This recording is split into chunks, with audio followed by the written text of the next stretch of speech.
Tonight is one of approximately 110 debates that were held across Canada. And my name is Tom Conestoga, and I belong to a group called the Nith Valley Eco Boosters, and we're hosting this event tonight. We're pleased to be hosting this event, and your attendance here tonight demonstrates that the environment is an important issue to you and to our community. Our debate, as I said, is just one of 110 that have taken place across Canada. Tonight is, I believe, the last night that these debates will be happening. They are all guided by GreenPAC and the 100 Debates on the Environment Project.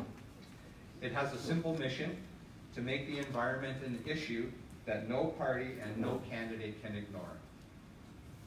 I'd like to officially begin our event tonight with a land acknowledgement, as it is important to the Nith Valley Eco Boosters that we continue down the path together in reconciliation. And with that said, we acknowledge with gratitude that we have gathered in Wilmot Township on the traditional territory of the neutral, Anishinaabe, Haudenosaunee, sorry about that, and the Mississauga peoples. I also want to acknowledge the importance of the Dish with One Spoon covenant. This is a peace agreement made between indigenous nations before the Europeans arrived. It characterizes our collective responsibility to each other and to Mother Earth. We should take only what we need, leave enough for others, and keep the dish clean.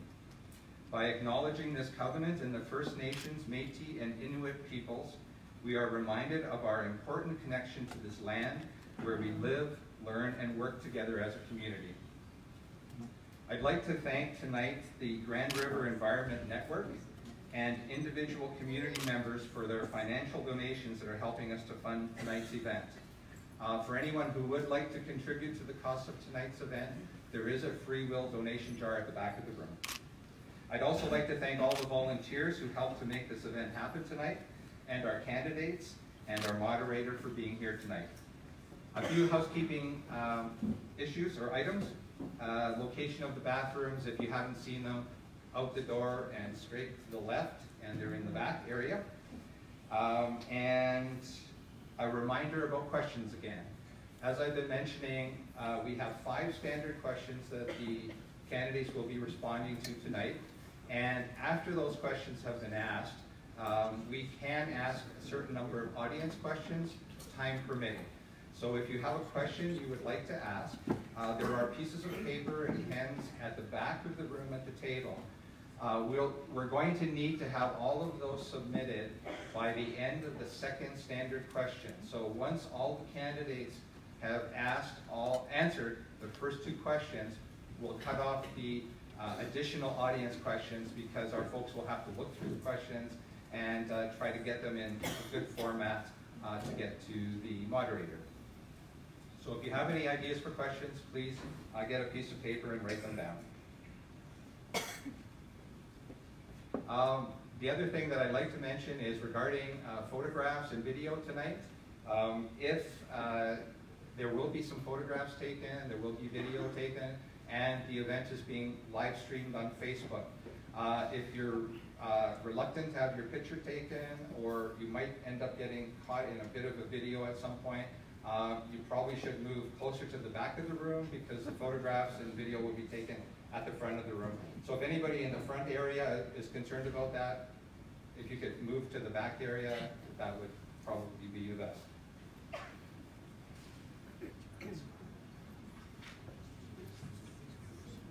The other quick announcements are that we do have some lawn signs left, just a few. So if you're interested in purchasing a nonpartisan lawn sign for $10, there are some, I believe, still available at the back of the room. And we'll be selling them at the end of the debate also. Final piece of information. Somewhere in the back, I'm not sure exactly where, there will also be a petition to the Wilmot Council from the Citizens for Safe Groundwater. If you're interested in signing that petition, it will be located in the back. All of the candidates have been sent rules of decorum that our moderator will talk about briefly. We're hoping that, I shouldn't say hoping, we know that tonight's debate in tonight's debate, unlike Monday's leadership debate on TV, I think you'll actually be able to hear the candidates speaking tonight. So we're looking forward to that. The other thing we really ask, we think it's really important to do, is tonight, if you would like to applaud, what we'd ask you to do is applaud good ideas. No matter who suggests them, applaud good ideas as opposed to applauding candidates. We're not going to have an official break tonight, a 5-minute break or anything like that. So after the first 4 questions have been answered, our moderator will just ask everybody to just stand up at your chair, do a quick stretch for 1 minute, sit back down, and we'll carry on. So at this time, I'm pleased to announce our moderator for tonight, Tova Davidson. Tova is the Executive Director of Sustainable Waterloo Region. In this role, she helps develop strategic direction for Sustainable Waterloo Region. She manages the team and she builds key relationships throughout Waterloo Region. Tova brings her experience in public relations and communications to creatively approach sustainability opportunities. Paired with her business background as the former Vice President of the Letter M Marketing Agency, she collaborates with top organizations in Waterloo Region to drive change locally and provincially. Having been selected by the 12th Mercury for Top 40 Under 40 and being the recipient of the Mayor's Award of Excellence, Tova has demonstrated leadership in the community and continues to lead by example while inspiring others to do the same. I'll now turn things over to Tova to give us some more details on tonight's debate and to introduce our candidates.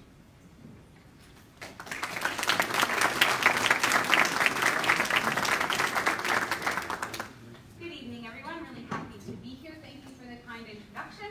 I'm just going to give you a quick understanding of how the debate format is going to go, and then we're going to get right into it. So there are 4 standard questions that are being asked at all of the 100 debates. And we're going to start with an introduction by each of the candidates. They will have 1 minute to introduce themselves. We will then go through the 4 questions. And the 4 standard questions, they will only have 1.5 minutes to answer those questions. So we talked about applause. Remember, that might eat into their 1.5 minutes, so they may want you to wait until the end of their 1.5 minutes. We'll then have the stretch. Then we're going to go into the 1 local question that's been created. And again, that'll have 1.5 minutes each to answer. We'll then go into the audience questions, including remarks, and we'll wrap up the evening by 9 o'clock. Each of the candidates also have a wild card, so they can actually rebut something after all of the candidates have answered an individual question. We have a timer at the front. Thank you, Susan. She has a stopwatch in front of her, which will be providing the candidates knowing how much time they have left. At the end of the time for that question, she will ring a bell.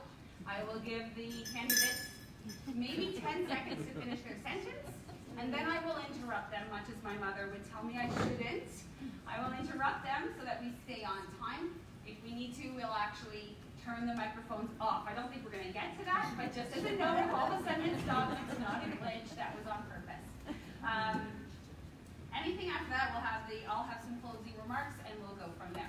Could we put up the slide? Thank you. There's a couple of things I just want to talk about ground rules before we start. And there is a statement on ground rules, which I'm going to actually read to make sure I have it exactly right. So thank you all for attending and being part of the 100 debates across the country on the environment. We know that this is a crucial first step towards creating the change we need, because what doesn't get debated doesn't get done. In order for everyone for this event to be safe and inclusive to all, we're setting some community ground rules. Firstly, there'll be no tolerance of hate speech, personal attacks towards candidates or other participants, or anything of the like. In order to have productive conversations in a healthy democracy, respect for one another is absolutely essential. Secondly, while disagreement is inevitable and healthy discourse is encouraged, our debate is tightly structured for verbal discussion between candidates and the community. Various forms of protest will not be permitted in order to ensure that everyone has a chance to hear candidates' positions on various subjects, especially as we have many topics to cover in an extremely limited amount of time. So that is both for the candidates as well as for you here who are attending as the audience. So I would ask you to consider those. The rules of decorum are put up here right now. I would ask you to just take a moment and read those over. I will direct people if we're getting into any of these areas that we talked about, not following rules of decorum or the ground rules and protests. try to keep us on track and on topic. Hopefully it'll be a really productive debate. I don't expect this community will require any of that, but I just wanted to share that that is part of what we're striving for this evening. Okay, so now I'm going to introduce all of the candidates just quickly with who we have here in the room. First we have Stephanie Gertz from the Green Party, Tim Lewis from the Liberal Party, Harold Albrecht from the Progressive Conservatives, who was unable to attend today, Vianney DeWitt, who's here from the NDP, and Colton, I'm going to have to, I can't see from there, Waller from PPC is here this evening. So welcome to all of them.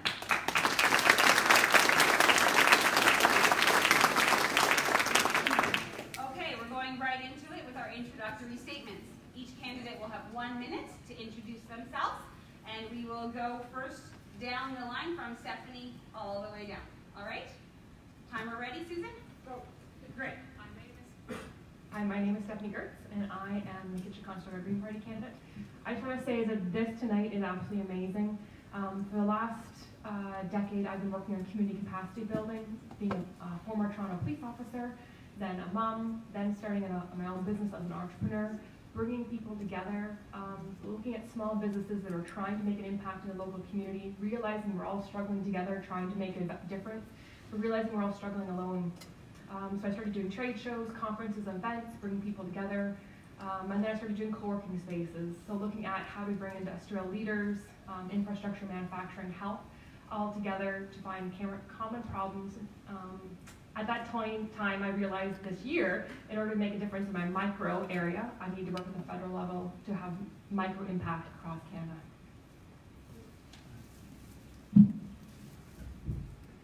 Good evening, I'm Tim Lewis. One of the greatest things I've seen tonight, thank you all for being here. They were bringing in chairs because there was not enough room in the back for sitting. Now, this does remind me of church. There are plenty of seats in the front that nobody wants to use. I ran in 2015. I ran to make a difference and change the previous government, and I fell short by 251 votes. I was almost a member of parliament. I have stayed active, and I've been active in our community. I thank so many of you, the concerned citizens, the activists, the groups that are involved in our communities, the town halls I've been to, the lecture series, the kitchen conversations, the coffee shops that I've been doing. It's wonderful. My wife and children and I live in Forest Heights, Kitchener, and as a full-time musician, I want to make a difference. I'm here to explain the last 4 years and the progress that Liberals have done, and also tell about a platform that more work is needed to be done.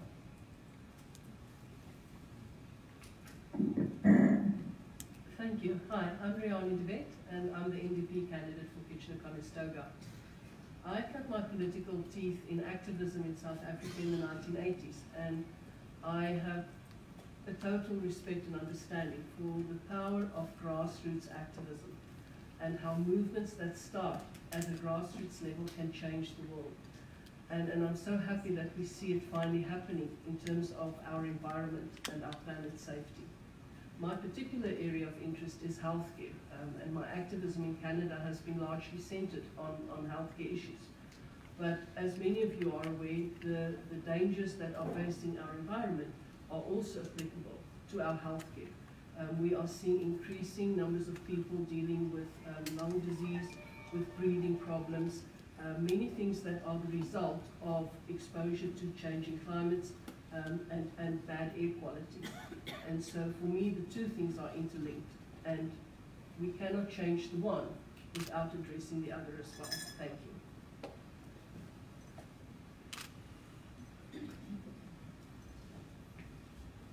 Hi everyone, my name is Colton Waller. I'm the People's Party candidate here in Kitchener-Conestoga. Before we get into it, I would just like to say one thing. The People's Party does not deny climate change. I feel the need to express that because this is an accusation that has been leveled at us quite frequently. We are committed to clean air, clean water, efficient energy use, and the remediation and reduction of pollution. Discourse around climate has become increasingly alarmist over the past few years. We're being told to panic. What's the first thing that you should not do in the face of a crisis? Panic. The People's Party is not going to panic. We're going to take measured steps to ensure that Canadians have a clean environment and use energy efficiently today and tomorrow. Thank you. Thank you so questions. The following questions are being asked of all candidates participating in each of the 100 debates on the environment being held across Canada. We've also developed one additional question, as I said, for the Kitchener-Conestoga riding, which will be asked after our stand up and stretch. So I'm going to remind all the candidates that you have the wild cards in front of you. If there's something that you really want to respond to, I would ask you to hold up your wild card. Tim will come over and take it, because you only have 3. Hold it up. I will write down that you're waiting for it and what order they go up in, and then I will ask those after the question has been answered by all the candidates. Okay? So, we would like to know what you, as individual MPs, would do to help solve these environmental challenges. We're looking for you to go beyond stating what your party has done or will do. And in your initial response to these questions, we ask that you avoid talking about what other parties are or are not doing. So the first topic is climate change.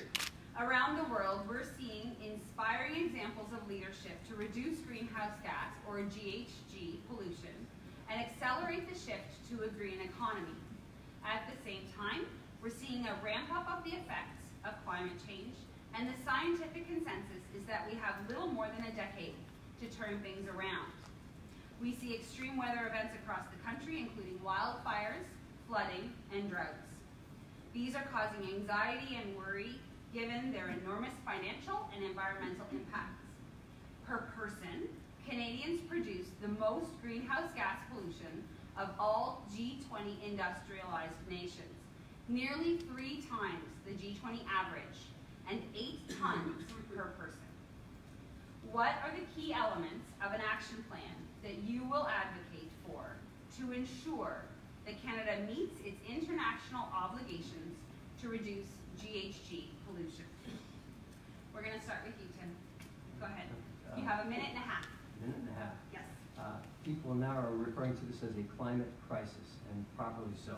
It's, I've got children, I've got families, that people are concerned, whether it's seniors, when we're talking at the doors and they say, I want to leave a better planet for my grandchildren. I just spoke to a young adult who is concerned about starting a family because she's not sure she wants to bring a child in. I didn't think that would happen in our day and age. We need to do more, we need to act. The Liberal government has we've got short-term, middle-term, and long-term commitments. So far, in the past 4 years, we've invested in public transit. As you guys know in this room, we put a price on pollution. We return the money back to Canadians and let them make their own decisions on how to lower their carbon footprint. We're phasing out coal by 2030. Everyone remembers what clean air was like now, but those of us remember what it was like to have smog days here in Ontario. A friend of mine used to go to the hospital during the summer once or twice a week, so we're fixing that. Doubling the amount of nature that's protected and banning single-use plastics. And now in the new platform, we're going to be net zero by 2050, and we've got medium-term goals to get there. Retrofitting homes, investing in planting trees, investing in clean power, electric vehicles, and getting even school buses and cars down to zero emissions. 4 seconds left. Thank you, Tim. Riani. Can you pull the mics closer? It's hard to hear. Sure.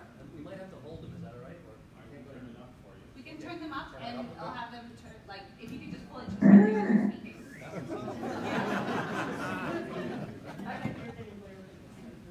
Let's see. Yeah. Okay. Riani. Thank you very much, Tova. As I mentioned in my opening remarks, I understand the power of grassroots movements. And I also don't really believe in trickle-down economics. And this is a very relevant point of view when you look at how do we deal with climate change. The fact that we're dealing with movements that start from the ground up is what probably will provide the most impetus for government at all levels, as well as for businesses, to finally change the way we do things. If you read through the NDP platform on everything, you will see that the cornerstone in most of our plans is cooperation with local governments and with the provincial government. If we look at the work that local governments have been doing across Canada in terms of climate change, it is really encouraging. So we will continue that. We also think it's important to make sure that workers are taken care of. There's a lot of job opportunity in the development of clean energy. We are looking at retrofitting buildings, which is part of job creation, but it also allows a lot more energy efficiency and affordability for Canadians. And we want to have zero emissions vehicles on all our roads, starting with government vehicles at all spheres. Thank you. Thank you, Danny. Colton. So the People's Party of Canada rejects the UN targets, and we reject the Paris Agreement targets. They are unrealistic and would require such a radical and dramatic transformation of our economy and our society in such a short amount of time that we would never recover. That's not to say, though, that we don't want to reduce emissions further. We do, and I believe in that personally. But we can do it without the aid of things like carbon taxes. For example, the United States led the world in reducing their emissions last year, and they don't have a carbon tax, and they are not signed on to the Paris Accord. The way that they did this is they let the free market and they let individuals make the decisions at the micro level and develop the technology to capture carbon as it's leaving factories and to create more efficient vehicles and such. We can do that here in Canada too, but it requires support from the government. Thank you. Thank you, Colton. And lastly, we have Stephanie. Okay, sorry. So I've spent the last 5 years working across sectors and industries, working for health and wellness. I've spent the last 3 years working at innovation hubs, creating my own innovation hubs, co-working spaces, and because of my experience as a police officer, so the Green Party really aligns with that, with creating an inter-cabinet, a bipartisan inter-cabinet that's going to respond to climate change, because we need leaders grounded in science, not in party politics. I also believe strongly in restoring funding of climate research within the federal government and within universities to create those innovation hubs so we can work collectively together to find solutions that work across the sectors and industries. I think we also need to be launching extensive energy retrofits to residents, commercial buildings, and institutions, which will create 4 million jobs. And then I also believe in collaborating to create a pan-energy strategy across Canada with provinces, territories, and Indigenous peoples. This greatly aligns with who I am and what we need to be doing. I think us as a community, we need to be working locally, but with the support and financing from the federal government. Fantastic. Thank you, Stephanie. And we had a wild card go up, our first one of the evening. Bayani, you have 1.5 minutes to respond. Thank you. I just quickly want to speak to the issue of carbon tax. First of all, what we believe is that carbon tax works. If we have a problem with carbon tax in the country right now, it's because many of the worst polluters are not paying their fair share. And we need to make sure that they pay for the pollution that they've been causing. In terms of it not working, British Columbia saw their net emissions fall by 4.7% over 8 years after they put in a carbon tax. Sweden saw their emissions fall by 26% since the implementation of carbon tax in 1991. By comparison, Saskatchewan, which does not have a carbon tax, saw heavy increases in their greenhouse emissions between 1990 and 2050. So I believe that carbon tax is not the solution, but definitely part of the solution to the problem.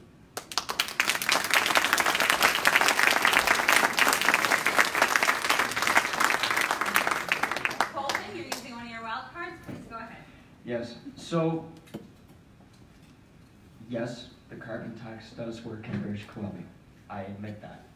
However, as our population is increasing, the carbon tax level that it's at right now is not effective. So right now it's set at $20 a ton. And you'd mentioned earlier on that we have about 8 tons per person in greenhouse gas emissions. So we're already paying for that, and it's affecting fuel prices, and with that, everything else in the economy. We would need to raise the carbon tax to $300 a ton to meet our Paris and UN targets. So you can just do 300 times 8 in your head, $2,400 per person in a carbon tax. That's unacceptable, and it will make things prohibitively expensive for everyone. go to the next standard debate question. So this one is on the topic of water. Many Canadians know that our country has the longest coastline in the world.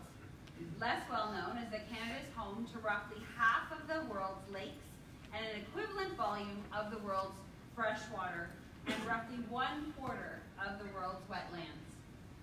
Canada is seeing the impact that industrial development and climate change is having on our water resources. We're seeing the reemergence of pollution hotspots like Lake Erie. And the Insurance Bureau of Canada has noted that climate change, as well as the historic loss of wetlands across Canada due to industrial development, has led to a massive 250% increase in flooding over the past 2 decades, as well as to a reduction in water quality and wildlife habitat. So the question to the candidates: what can the federal government do to work with different sectors, like municipalities and farmers, to reduce both water pollution and the risk of flood events, which have been aggravated by industrial development and climate change? So for this question, we're going to start with Riani. Thank you. Oh, Okay. great.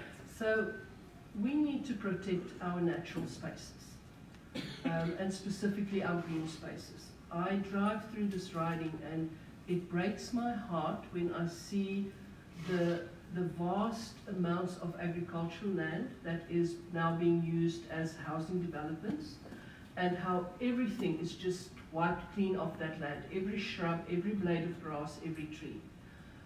I have driven past wetlands and marshlands that's been filled in to build houses on.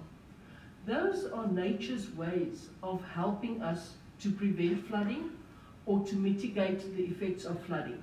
So we need to take action to protect our wetlands and our marshlands and our green spaces. We need to protect our creeks. We need to restore the wetlands. And we've seen some wonderful initiatives coming from members of the community in our own riding in this regard.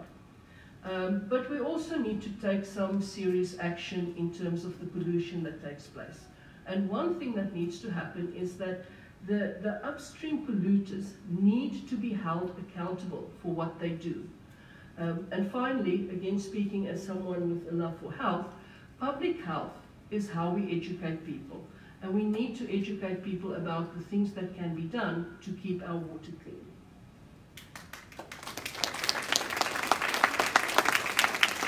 Thank you, Riani. One note before we keep going. I want to check, is the sound okay now? Yes. Fantastic. And a reminder, if you have a question you want to ask, you have to the end of this question to write it down and submit it to the volunteer team. Okay, Colton, please go ahead. So I was very fortunate last week to meet with the Mayor of Kitchener, Mr. Barry Verbanovic, and this very topic came up. Pollution of water resources here in the city, but also the townships, and a particular concern was the flooding that happens in the New Hamburg area. And I can say confidently that the People's Party, if we form a government or we have influence in the government, we will work to give municipalities and townships the funds and resources that they need to combat those problems on their local level. So for example, we would give money to the town, excuse me, we would give money to the townships so that they can prevent flooding in New Hamburg. The other thing as well though, when it comes to housing developments or any industrial development in the municipality or the townships, I don't believe that is an area where the federal government has a place. Those decisions of where and when to build ultimately fall to the municipalities and are influenced by their micro-level economic situation, and I don't think it's right for the federal government to intervene in the development of every municipality in this country to ensure that the natural resources are protected. That's the municipality's responsibility. Thank you, Colton. Stephanie. Oh, sorry. So I just want to say quickly, the Green Party's platform is so aligned with everything all these questions are. So if I'm reading notes, it's because I really want to let you guys know what our policies are so that you guys can be more informed. As for protecting water, extremely important. I live in Petersburg. I have a well. Water is extremely important. There's a number of different gravel pits being proposed, a number of different projects that are being underway or being investigated. But protecting our water, we need to collaborate with provinces, territories, and municipalities to develop a national water strategy. We need to turn off the taps flowing into the coastal waters that puts in municipal sewage and industrial effluents. We need to renew the National Environmental Farm Plan to help farmers protect wildlife habitat areas. I was speaking with a local farmer, and they were talking about they could implement more best practices if they knew that the federal government was going to be willing to fund them more money so that they would not be cut into their revenue for that first year, because they themselves are usually working at least one extra job on top of their farm. And then we're going to direct Canadian Infrastructure Bank to invest in climate-proofing infrastructure, and of course, Green Infrastructure Fund. Green infrastructure is so important for the federal government and the municipalities to ensure clean water. Thank you. Thank you, Stephanie. And lastly, we have Tim.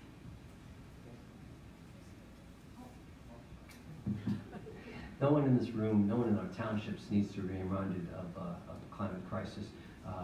One not only think about just the flooding in our townships, think about the farmers who every year have to worry about are they going to get the crops in time to make sure they can get to harvest. These are issues that we need to address, and we need to do it now. Since the previous government, our liberal government now is basing new rules, and they're all guided on something called science and facts. And we're introduced right away, I'm going to talk about water flooding right now, Disaster Mitigation and Adaptation Fund, which helps communities get through flooding and make more resilient infrastructure. And we're going to be committing another $1 billion to that. We're going to provide interest-free loans for people to retrofit their own homes to protect against flooding. And we're investing in wastewater and stormwater collection in the townships here in New Hamburg, and also the Kitchener Stormwater Network to help adapt climate change impacts and extreme weather conditions. We just can't have it. People in rowboats rescuing neighbors. We understand that here, the government understands that here, and there's a lot more work to be done. Oh, we have a wild card. Stephanie, please. You have a minute and a half. Thank you. So I just want to say with the Liberal government, we need to be more aware of the actual local impacts within our community. It's just to say broad overscoping generalizations. Like for example, the National Water Strategy, that itself would help to ensure, or at least give some support to, in order to restrict some of the gravel pits that are being currently proposed in Shingle, or not yet proposed in Shingletown, but that's a topic. But in Mary Hill, in Winterbourne is also currently struggling. Then we also need to look at the Green Infrastructure Fund, which would help and support Mike Schutt, which he's just donated $1.5 million to the wetlands to fight flooding. It not only does carbon sink, but it creates a natural community area, but allows flooding in New Hamburg, when there is flooding, the water to be drained into this new wetland area. So I think the federal government really needs to be working with municipalities more to understand how at the federal level we can give funds to actually help real projects. Great. Thank you, Stephanie. Tim, you used a wild card. Can you pass it back? Yeah. Got it? Oh, sure, it is now. Yeah. I'm keeping track. We're good. Sorry, I'm looking at you. You have a minute and a half. Please go ahead. A lot of us here have the same ideas, and that's admirable, and a lot of you have the same ideas, and I appreciate that. I will advocate. Right now, it is a tight two-way race between the Liberals and the Conservative government, both nationally and in our riding here. And so we know how important it is. By being in this room, we know what's at stake in this next election. I care enough that in the last 4 years, I've been there, I've listened to your concerns. With a minute and a half, it's difficult to get down on all of them. But I can tell you right now that someone is not here, our Conservative MP is not even here listening. So this race will come down to between the Liberals and the government here in Kitchener-Conestoga, and I can assure you that I'm here listening now, and we'll keep these conversations going. And I'm looking forward to representing you and advocating on your behalf. Thank you so much. Okay, we're going to go to the next question. Our next question is on... Oh, questions? Okay, last call for audience questions. If there's anything really burning that you want to be asking the candidates, right back at the very back table, there's pieces of paper and a pen. Please feel free to go and do those, and then the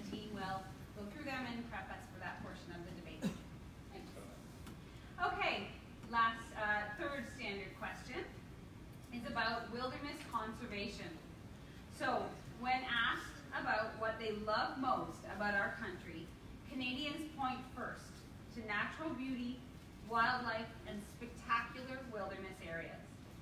Yet we are falling below our international commitments to protect these spaces, and our parks and other protected areas are not funded at the level needed to conserve the diverse plants and animals that live there.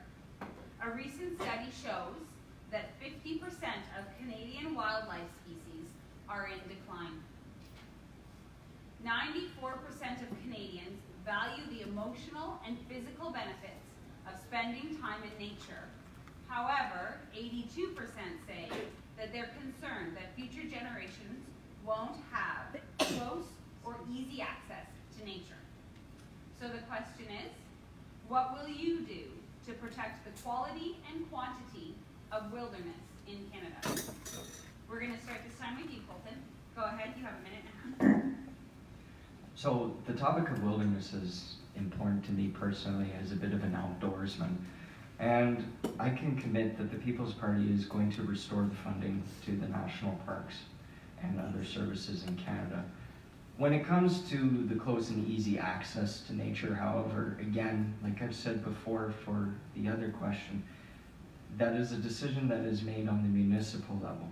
And the federal government should not and cannot intervene to mandate that a specific park goes here or a specific preserve goes here. If they would like to institute a new national park, I would support that 100%. But fundamentally, at the end of the day, at the local level, it's the municipality's responsibility and decision to create those spaces. And I think so far that the City of Kitchener and the townships have done a pretty decent job at that, and they will continue to do that. Thank you, Colton. Next, we're going to hear from Stephanie. So physical and natural area is so important for mental health, not only for children, for seniors, for families. At a time when families are spending so much time indoors, we need to be encouraging more people to be outdoors, to actually exploring what nature has and actually understanding what a meditative state you can be just by walking around an outdoor space. So the Green Party will increase funds to federal departments to dramatically ramp up the development and implementation of endangered species recovery plans, protect a minimum of 30% of freshwater oceans and land by 2030, commit $100 million annually over the next 4 years to create Indigenous-led protected and conserved areas, fully restore the Canadian Environmental Assessment Act, and increase funds to Parks Canada to ensure that ecological integrity of our national parks is maintained. This says a lot, but again, it goes back to the Green Party believes strongly in working with provincial governments and municipalities to understand where the gaps are so that we are funding programs and initiatives and making sure we have proper regulations. So working more closely with municipalities is a top priority for us. Okay, Tim. Well, in 2015, after a decade of denial of science and indifference by the previous government, Liberal government inherited, there was only 1% of oceans protected in 2015. And in just in a short time, in 4 years, we've got that under 14%. So we acknowledge that it's important. I mean, take my kids to parks or camping, I cannot imagine someday they might not be able to do the same with their children. It's just sort of a rite of passage here in Canada. So we are working hard. There's more work to be done. In the past 4 years, we've invested over $1.3 billion to protect nature. That's protecting species at risk, expanding the national wildlife areas and migratory bird sanctuaries.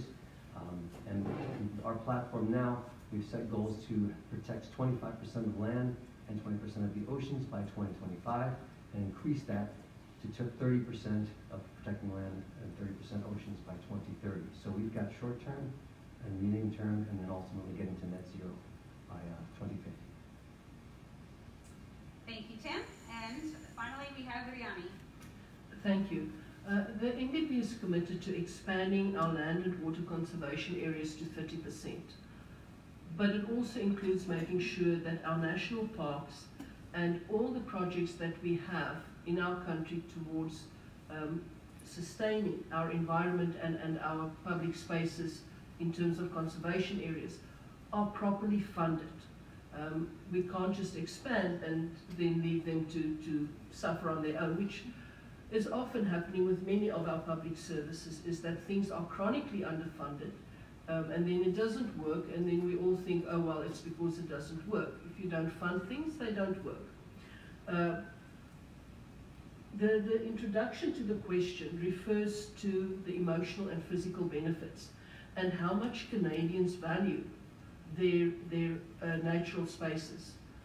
The sad reality is that for many Canadians, this is a conceptual love that does not translate into actually enjoying those physical spaces. And the reasons for those are very often linked to affordability and access. Some families are just so busy struggling to make ends meet that they don't get the opportunity to enjoy that. So we need to make sure that we also create the affordability within a family to be able to take their children and enjoy these public spaces.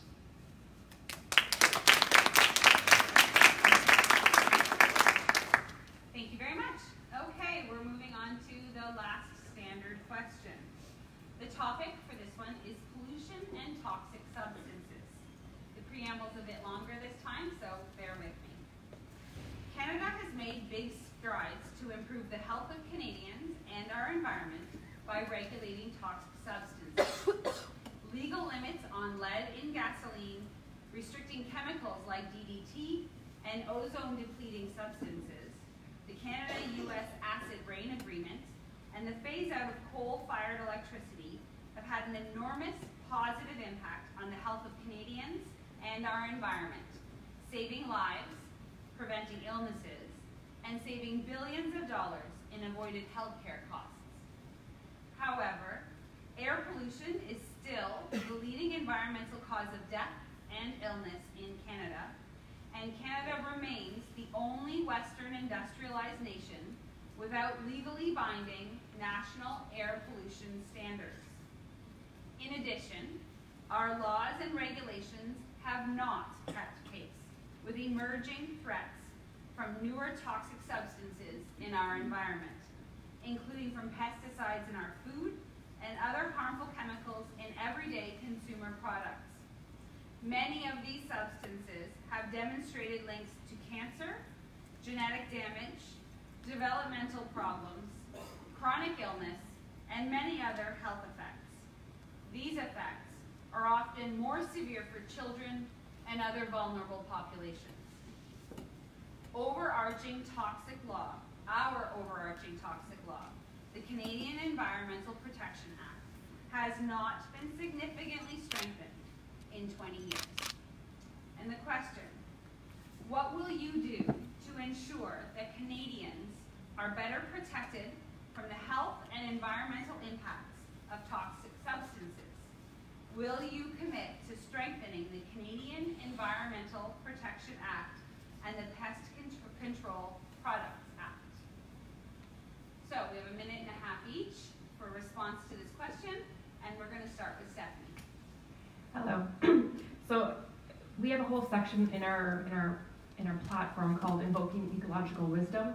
This touches exactly on those topics. So you can always go to our platform. So if I'm speaking too fast, I need to apologize for that, because it is extremely important to me. I have a child. I have two children, 4 and 6 years old. This has been the whole focus of some of my focus of why I started my own entrepreneurship business and consulting company. So I would say yes, Green Party agrees to strengthen the Canadian Environmental Protection Act to limit the approval and use of toxic chemicals that affect our health and environment. We want to pass legislation to give Canada the right to a healthy environment, promoting greater transparency in decision-making, public participation rights, and access to judicial review mechanisms.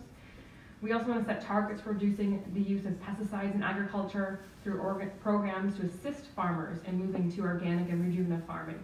So again, the idea of the Green Party is not to just throw these things out and say, okay, let people struggle to figure out how to do it. We actually want to work with the organizations, work with the people, work with the businesses to ensure that they know how to do these things, and then they can do it fairly.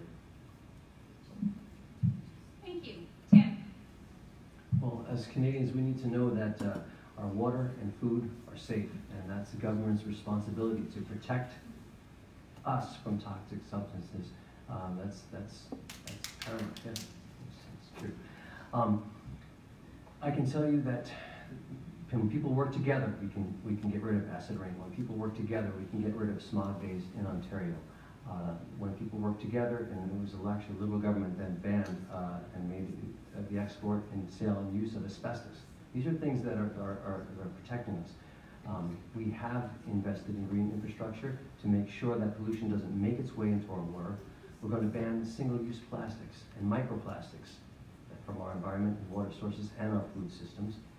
And also I can tell you right now that we have committed in our platform to introduce a bill to reform the Canadian Environmental Protection Act as soon as possible. Like you said, it needs to be done, and it will be done. And what I can make you a promise is, if I'm elected, I promise to stay in touch as these changes are being made. Right now we have someone who's missing, who is not accountable on what their platform is, but there's also, I don't see them being accountable as we move forward. I can commit to you that I will keep you in the loop, keep you in discussion, keep you informed, and be your advocate and listen and take your voice to Ottawa as we update these Pest Control Act and the Canadian Environmental Protection Act.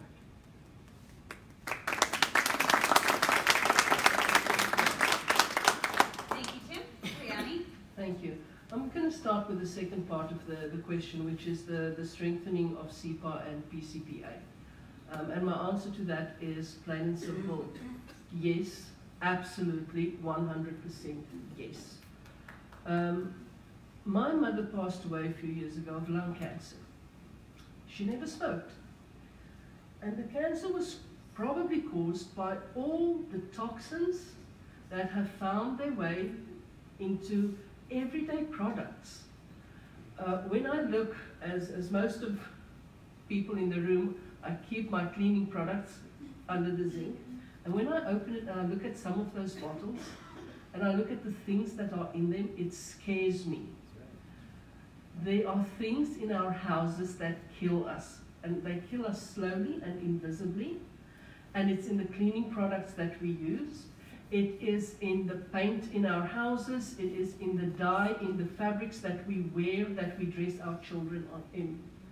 Now, I remember a time when cigarette smoking was glamorous, and it was advertised in movie theaters. And it was shocking when there was a little warning that popped up on the box that said smoking might cause cancer. So I would like to see, firstly, that every product that has possible carcinogenic or other toxins in it is clearly and obviously and blatantly labeled for that.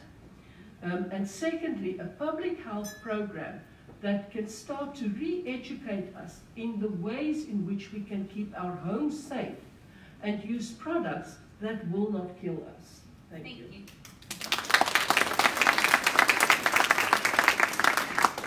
Colton? Yes, so a lot of the changes that were made to combat things like ozone depletion and the Canada-US acid rain agreement, all of that happened before I was born, but I am eminently grateful for it. Yes. So I can commit that the People's Party, if we form a government or if we have influence on the government, be it minority or majority, we will strengthen the Environmental Protection Act and we will strengthen the Pest Control Act. And we're going to work with farmers and other producers, and we're going to work with scientists who know this stuff inside and out. I think that it is an absolute travesty that corporations have moved from committing to their product to the end of its life cycle, and they are concerned with just getting it out the door. And I believe that corporations do have a social responsibility to a certain extent to ensure that their product is well made and is not harmful for its life cycle.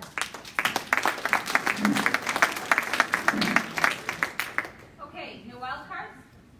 Fantastic. So that is the end of the 4 standard questions. You have, and like literally 1 minute, stand up and move around a little bit, maybe say hello to your neighbor, and we're going to ring the bell loud. 1 minute.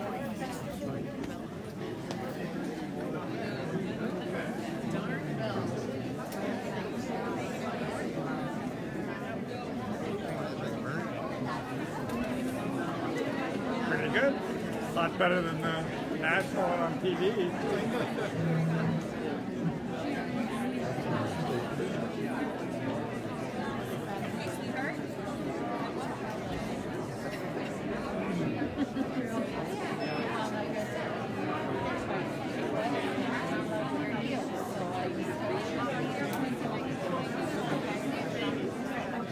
I like this kid. It's cool. Yeah. Yeah. Good. Yeah. It's not intimidating. It's straightforward. I mean, I think they made a couple of mistakes already. I think. National Park, for example. We have several, right?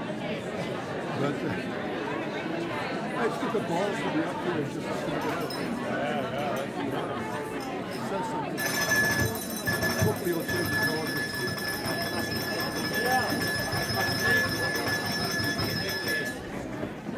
Thank you, everyone. Clearly a community that likes to chat with each other. Yes. Fantastic. Thank you. Okay, so now we're going to get into the local question that was pre-created. And I have some of the audience questions as well. So, question number 5, the local question, is about just transition. So, to mitigate climate change, Canada will need to transition toward a decarbonized economy. The Paris Agreement from 2015, which Canada signed, involves, and this is a quote, taking into account the imperatives of a just transition of the workforce and the creation of decent work and quality jobs in accordance with nationally defined development priorities. The question: how will you approach the development of jobs and the just transition of workers and communities to a renewable and sustainable economy? Through what mechanisms will you support workers and their communities through this transition? We're going to start this question with Tim, and you have 1.5 minutes. Well, I'm glad you asked that because actually in our 2019 budget, the Liberals introduced a Just Transition Act, which does exactly that. We are a party that acknowledges that the environment and the economy go hand in hand. It's up to us to lead the fight against climate change, but we have to make sure that we grow our economy and keep everyone working, otherwise we can't continue to do the work on our environment. So we're going to ensure that energy workers and communities, because we're talking about sometimes small towns who are relying on certain industries, that they're able to shape their own futures, giving them access to training, give them access to support, and make sure that these opportunities, as they come up, we can make that transition into a green economy and do it while bringing our neighbors and our communities along with us. Thank you, Tim. Next we have Brianni. Thank you. I sometimes think that if we live in a far more carbon neutral society, that it won't look that much different than the one we live in today in many ways. We're not suddenly going to stop manufacturing cars. We will still have vehicles, but we will have them running on clean energy. We will still be producing energy, but it won't be fossil fuel energy. It will be clean energy. So there is a fear, and the elephant that's not in the room, but over in Alberta, is the issue of oil. And there's the fear, and I understand it. I come from a community which was a gold mining area, and I saw the decline of gold mines. I understand the fear of people who are working in the oil industry, of being put out of their jobs. But clean energy and clean technology is the fastest growing economic sector in the world. We need to tap into that and create jobs and train new workers as we train existing workers into having good jobs with fair wages. And so the NDP is committed to creating at least 300,000 jobs in clean technology, in retrofitting our houses, in providing alternative transit options. So workers will be taken. Sorry. So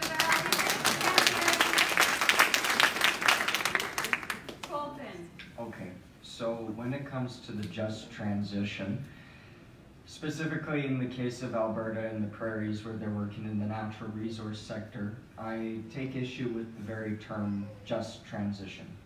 Because a lot of the policies that we've seen so far from the other parties, and my apologies for attacking them, but a lot of them that we have seen force people to make that change. And I think that if anyone is forced to do anything that is unjust, now when it comes to facilitating that transition, because it will happen one day, we need to let the free market take care of that.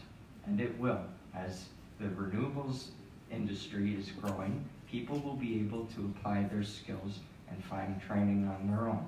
It is not for the federal government to intervene and create public sector jobs or give out welfare and subsidies to certain companies, because that's just picking winners and losers. And it's for people to find those solutions, and it's for the free market to develop that themselves. And it will happen, as the free market will always correct itself. Thank you. Thank you, Colton. Finally, we go to Stephanie. So transitioning to new jobs has always been happening. When automation and AI and computers came about, there was a lot of jobs lost to the automating of those works. And the government didn't participate, didn't help those people losing those work, and they were left to struggle on their own. The Green Party does not believe in this. The Green Party believes the environment not only includes the trees and the water and the air and the natural environments, but ensuring that the environment those people are in is healthy. So we strongly believe in a just transition. We have a whole report on it. You can look at it online. But we actually want to invest in a comprehensive training and apprenticeship program to repurpose the skills of industrial trades workers in the renewable energy sector. We believe strongly that a lot of these people who are going to be moving out of the coal and oil and gas and mining industries will actually be able to transition quite well into geothermal, solar panels.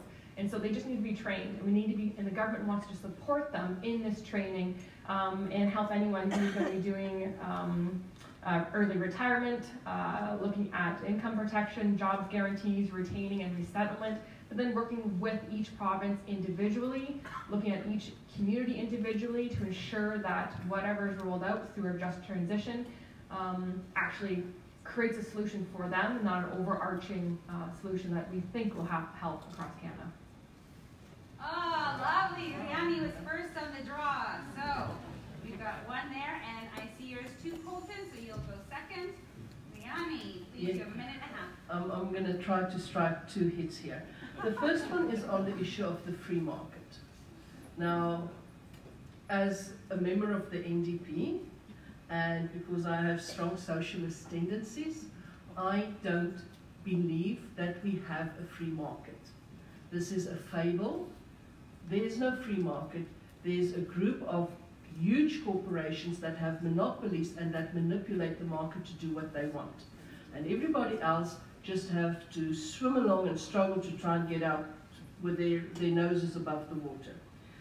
When we talk about this transition away from fossil fuels, we are not talking about a sudden change that's going to happen in the next 2 weeks. We are firstly talking of not using taxpayers' money to fund them. These are billion-dollar profit-making corporations. If they want pipelines, they can pay for their own pipelines. If they want to build refineries, let them pay for those refineries, but they can't use our money for that. Our money will go into developing clean technology. But over time, those jobs will become fewer and fewer, and we have a responsibility, because we care about each other, to make sure that when their jobs become redundant, they can be in a dignified and in a decent way be helped to find jobs where they can still provide for their families and be proud of who they are and what they do.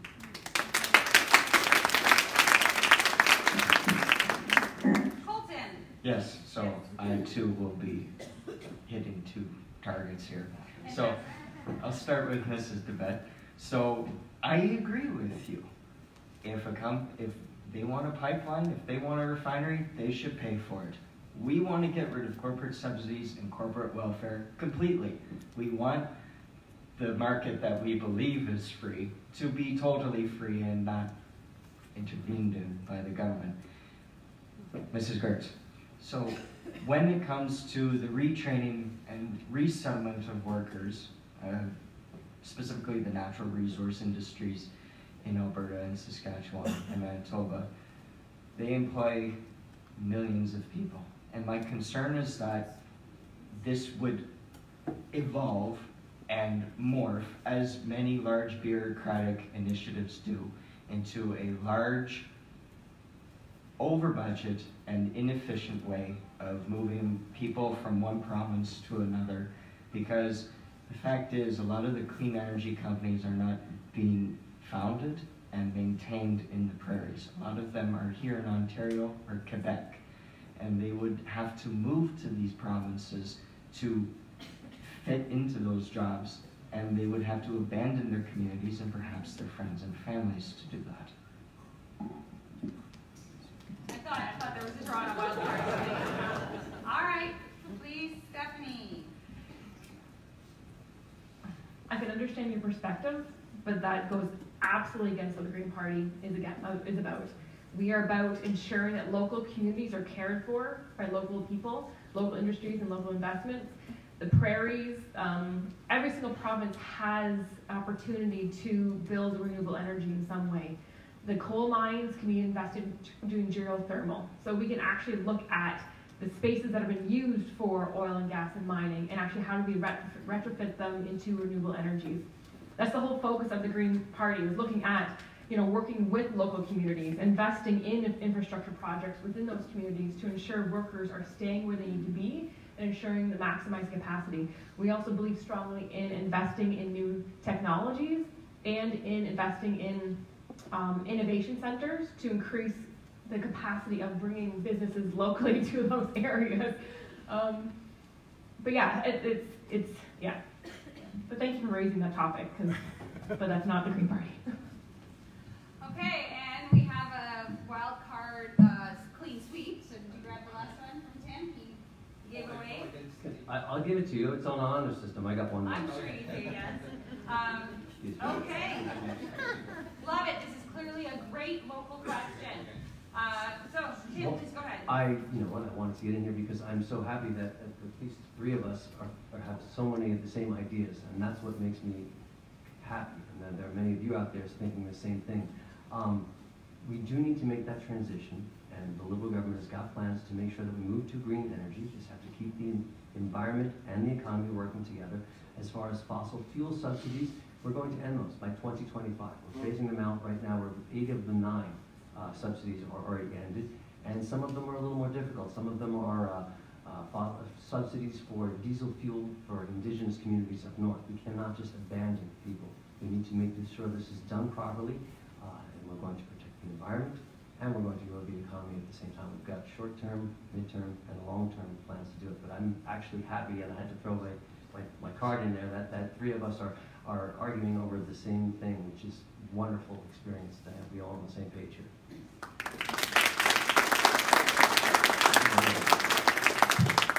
Okay, so we now have some questions from you, and because time is going well, we're being fairly concise, we're going to give y'all another wild card. There you go. Keep the debate going. And of course, if we're running well on time, we'll do it again. So everyone should now have 2 additional wild cards, yes? Does everyone have 2? Can we just check? 2. Fantastic. All right. So we have questions from the audience. You're going to have a minute and a half, just like we've been doing here, to respond to these questions. And we're going to continue just rotating through as we have been. So the first question is about agriculture. Agriculture is one of the biggest contributors to climate change. As a rural community, we have a lot of control on what is being done about this. And for example, is that livestock emit lots of methane. What will you, if elected, do to fight this crisis? So we are going to start this one with Brianni. I think I want to phone a friend on that one. So, yes, we know that livestock is a huge contributor to greenhouse gas emissions. Sadly, I read an article this week that said that modern agricultural methods, plant agriculture, also contribute a lot more than what we think to greenhouse gases, and it's got a lot to do with the overuse of fertilizers and not rotating crops enough and things like that. So we might have to relook our whole way of farming, and I think it's valuable to put people who actually know a lot about the subject in charge of leading those discussions. But something that I think that we can all do to contribute is to talk a lot more about food waste. There is a lot of food waste. When we talk about meat, the average portion of meat per person that we serve is probably about 3 times the amount that we need in terms of our protein intake in a day. We throw away, the average Canadian throws away approximately 1 meal worth of food every week. So these are things that we can address with immediate effect. Thank you. Thank you. Okay, Colton. So when it comes to the agriculture sector, of course we have an economic position on this, but when it comes to the environment and the climate, like the audience members said, the townships and the communities have a lot of power over this, and we would put them front and center to be able to deal with this problem on their own level. And if they would like, we can come in as advisors or just as observers to advise or observe the process. We wouldn't step in and tell the local communities, okay, you have to do this and that thing, and oh, Jim's farm, you know, you got to change that way that you do things. We would let the townships and the communities have the power to do that themselves. Thank you. Next is Stephanie. Hello. So I've met with local farmers recently and actually have another meeting tomorrow scheduled with local farmers to discuss this very issue. The topic was discussed regarding best practices, and a lot of farmers want to encourage more best practices. However, the problem is that if they implement a new best practice and it takes a year or two to bring back that revenue into their farming, they can't do that. They can't lose money on something that encourages health and wellness for all of our communities across Canada. We need to be able to support them. So the Green Party wants to renew the National Environmental Farm Plan program to help farmers protect wildlife habitat, maintain farmland, improve soil quality, and increase carbon sequestering. So when we give this fund, this money to them, they then see another option other than doing maybe the farming that is actually not that revenue driven or revenue positive. We also think about food waste, absolutely. I think that's a huge problem we have in our community. The Green Party really wants to focus on local foods, local distribution of local foods, therefore reducing the amount of transportation of some of these animals that may not live between transportation from farm to table. But yeah, so I think it's focusing on local, encouraging more local farmers to get involved, understanding and talking, and giving more funds to these farmers so they have another option. They don't necessarily have to stay with that protein option of farming meat. Thank you. And finally, for this question, we have Tim. Yes. I recognize a lot of people. I remember we were at a screening of a movie about food waste. I do not remember the title of it, but I agree that that is a topic that was an eye-opening documentary. Our agriculture sector here in our region is the backbone of our community, and one of the original stewards of our land is our farmers. The agriculture industry, they want to reduce their carbon footprint, and they want to work together with each other, with the governments of all levels to make sure that happens. They're basically in the agriculture sector, we need to invest more in infrastructure, just more in best practices. And it could be something as simple as, I'm proud that the government has updated the food guide, just to help people reduce their own carbon footprint. So basically a combination of technology and investment and cooperation, which is something that sometimes is missing between levels of government.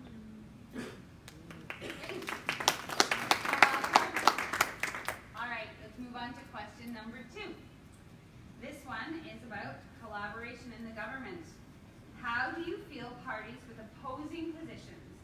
can work most effectively together to protect the environment? So, for this question, do you want me to read that again? Sure. Okay.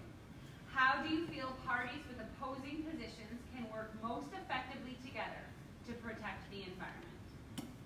So, we're going to start this time with Colton. So one of the great functions of Parliament is that there are committees on practically every single topic that you can think of. And normally they are chaired by a member of Parliament from the ruling government party, but they are filled with members from the other parties based on their representation in the House of Commons. And I think that we can use that vehicle, that mechanism which has been in place in this country since its foundation. We can continue using that to achieve the bipartisan progress on the environment and the climate. Thank you. Stephanie?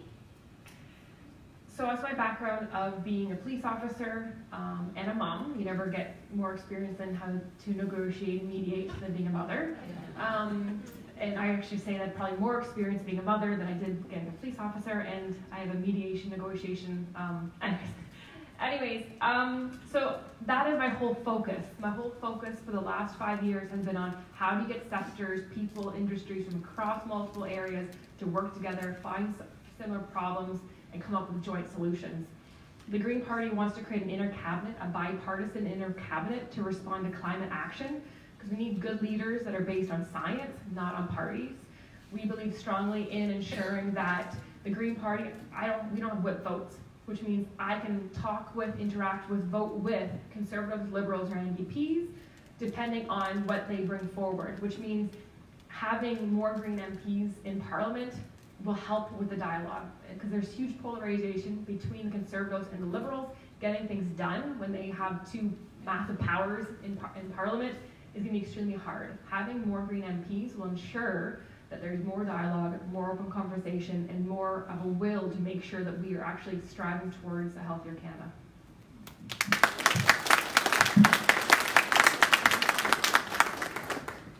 Okay, next is Tim. Oh, that was good. Okay.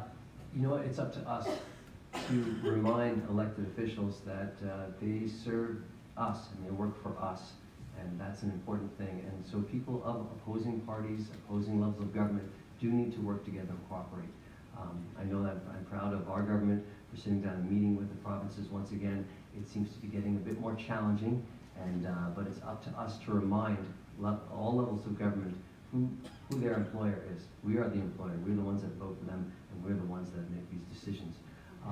Sometimes, if infrastructure, if spending needs to get, investments need to get to the people, I know that our government has doubled the gas tax transfer, which is money that goes directly to municipalities, because sometimes it's the municipalities here that know where the spending needs to go. So we're making sure that the investments get to the communities that need them the most, and let us at a local level decide which projects are the most important to us. Thank you, and finally we have Riani. I am encouraged by the fact that we all sit here, and I know even Harold in his absence, some of us might not agree that climate change is an emergency, and that's fine, but I think most of us believe that it is. I think the one thing that we all do agree on is that our environment is important. And so when you want to solve a problem, the beginning point is to find that common ground, and I think that exists. I also think that the groundswell that we have seen, the mobilization of people across all communities of all ages, such a diverse group of people who have been standing up and fighting for us to do something about climate change, these are the people that will hold our feet to the fire. Being a person who's involved in healthcare activism, you will find me every Friday afternoon in front of a Conservative MPP's office demanding to have a town hall. And that's the kind of action that I foresee will be happening if politicians do not start fulfilling their promises towards taking care of our environment.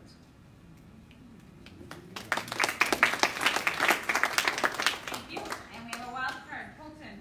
Yes, Mrs. Kurtz. So I'm a political science nerd. That's what I'm taking in school, and one of my passions is how the government works and the federal, provincial, and municipal jurisdictions. Your Green Party's suggestion to create an intercabinet on climate action, would that be filled with just Green MPs, or would that be nonpartisan? Would that include MPs from every party? I don't know. No, I was gonna say I don't know. Okay, go ahead. But we'll do the timer. Yeah, I was gonna be very quick. Minute and a half. Yeah, I don't need a minute and a half. It's from all parties. It's bipartisan, absolutely all parties, because you have to have different knowledge, different expertise. A lot of times when I've worked with other companies and industries, you don't realize the knowledge that you're missing until the person sits beside you and actually starts talking with you. Okay, we're moving on to audience question number 3. This is about climate migration.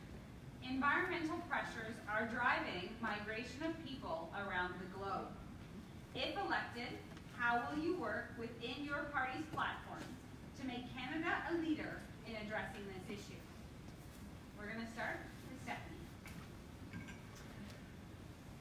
Okay, climate migration. I feel like I'm in school. Climate migration, how do I spell that?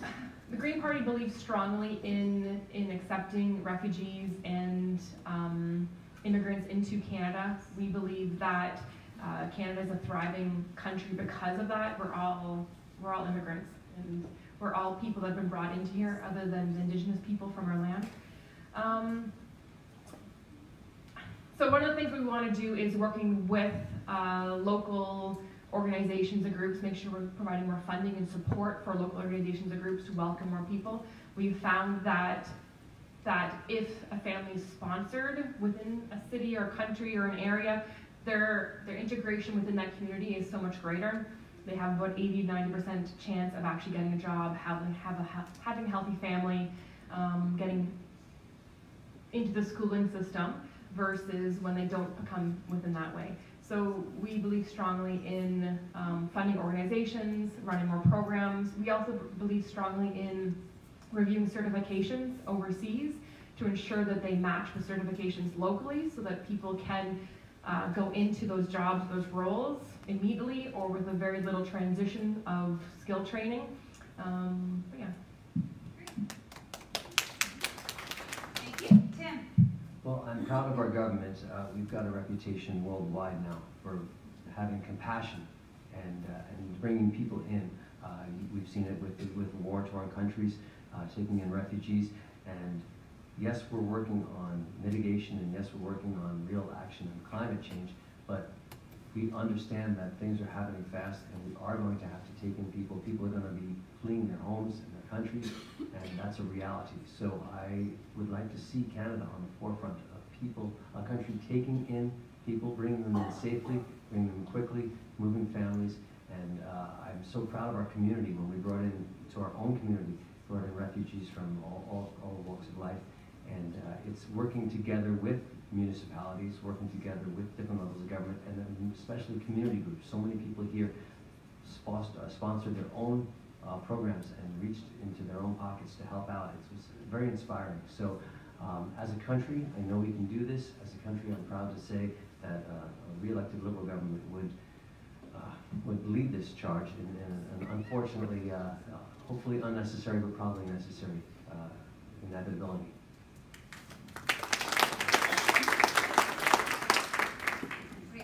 I think there are 2 aspects to my answer, and the first one is in terms of immigration and specifically climate refugees, because that is what we are going to be looking at.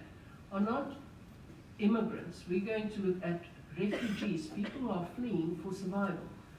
And Tim mentioned that Canada is a country of compassion, and we are. This is one of our core values. We care about each other, we care about people, and we do not turn our backs on people in need. So we have to find the ways to make sure that we can welcome the refugees of climate crisis into our country. in a way that makes it possible for them to not only find safety from what they're fleeing, but also the opportunity to prosper and to contribute to this country. And that includes things like looking at the skills that people have when they come into this country and matching it up with local opportunities and with local challenges so that they can utilize the skills that they bring with them here. But it's also one of the reasons why it is necessary for Canada to commit to their funding commitments to foreign projects. There's often a perception that we engage in foreign funding for altruistic reasons. But Sorry, when we... Thank you. I'm sorry. My mom would be so upset with me. I'm sorry. Okay. Last is Colton. So, I hope I'm not wrong in saying that the People's Party immigration policy is well known for its exposure in the media. Specifically on refugees, however, we would like to prioritize refugees who are persecuted for either their sexual orientation or their religion. So this would include minority populations in areas of Africa, but also the Middle East and Asia and anywhere throughout the world. However, when it comes to climate refugees, I have yet to see an estimate of how many we can expect in the near future, and for that reason, I will have to say that we would not consider that a reason to accept someone. No wild card? Saw a little playing with them. Fantastic. Brianni. I'm going to use that. So I want to go back to the issue of foreign funding. We fund projects in foreign countries to benefit the people in those countries, but also to benefit Canadians. Very often it is to benefit Canadian businesses, but we are seeing increasing demands on us to fund projects that will help with clean energy, with cleaning up the environment, with keeping down greenhouse gas effects. And by doing so, we can actually minimize the future impacts. In terms of the amount of people that might come to Canada as refugees, no, we don't have the figures. But we already have climate refugees, and they are people who are starving, they do not have water, they do not have food for their children. And there is no way that I can even imagine a Canada that will say no to a person who does not have drinking water, who does not have food, and who cannot feed their own children.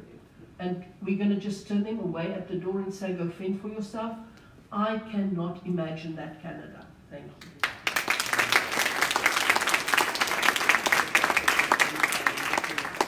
Stephanie, you have a minute and a half. Thank you. So I just want to touch base with how our Green Party platform is on immigration. So I'm going to read this from our platform because I just thought of it right now to read it. Green Party believes that Canada must review its immigration policy. Fees for citizenship has jumped more than 400% in 2014 and 2015. Too many people, many of them children, are held in immigration detention, and an unacceptable number of them die there. Almost 500 people are in immigration detention at any given time, and in 2018, an estimated 7,300 immigrants or migrants and 155 of them children were detained. At least 17 people have died in immigration detention since 2000. Tim? Liberals. I think that Canadians can hold their heads up and be proud of our immigration system. We've changed it, we're accepting, we're welcome, and I moved here from another country myself, and Canadians embraced me, and I could have lived anywhere. Now, granted, I fell in love with a girl up here, a Canadian girl, but I then fell in love with the country, and I got my citizenship here. I earned that, and I'm proud of that, and I think we should be proud of our immigration system. Can we do better? Absolutely. There's a lot more to do, and we're going to continue that work, and it's not easy, but I think that a majority of Canadians believe that the immigration system can be improved, and we need to open our arms, especially as other countries in the world are closing their doors and their borders. We need to show that we are that beacon of light, and I think we're doing a good job, and of course we can do more.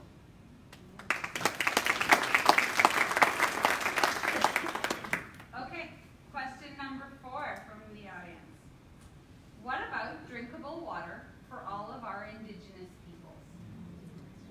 Oh, that got a murmur, I love it. It's hard to believe that not all those who live near the land don't have clean water to drink. There's no question, so I'll pose the question. What would you do to work to support access to clean, drinkable water for our Indigenous people? We're going to start with Tim. Nobody knew who we were starting with, so. Yeah. I'm proud of the work that our government has done. We had boil water advisories, and no one in Canada, in any community, should be worried about the quality of their water. And there's no one party that can say that we've done enough. No one has done enough. And we're talking about generations of mistreatment. Half the water boil advisories have been lifted, and we're working and we're on schedule to finish the other half. That is something that is quiet and relentless. It's not glamorous, it doesn't make the news, but it's important. And again, we need to help each other in this country, as well as looking out around the world. But half the water boil, sorry, this is our second debate today. Water boil advisories are lifted, and we're working on the second half. A re-elected government will continue that work and make sure we do it on time.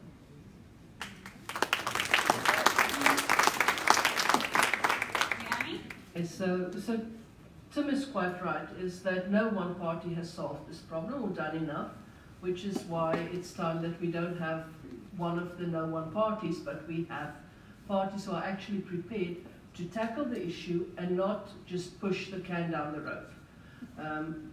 I think Jagmeet has been very clear on this issue. We cannot put a price tag on clean, safe drinking water in any community. If the drinking water of the Kitchener-Waterloo region is not drinkable, government will step up immediately and fix it, and no one will ask, how are you going to pay for that? We cannot ask that question when we talk about the water supplies of Indigenous communities in Canada. It is insulting. When a community does not have clean drinking water, we go and fix it, and then we worry about how we're going to pay for it.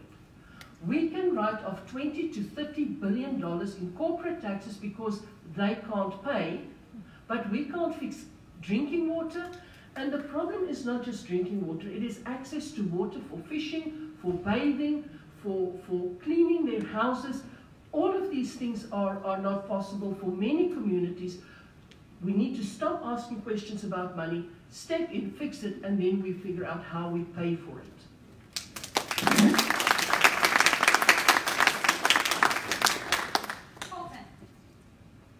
The issue of the boil water advisories and the lack of clean drinking water and clean water for all purposes is something that is very important to the People's Party. And I'm sad that it has been overshadowed by some other aspects of our platform. It is a disgrace. Sorry, that's too soft. It's a national embarrassment that this still exists in many Native communities. And I can commit that the People's Party would directly fund the infrastructure to ensure that water is accessible and clean.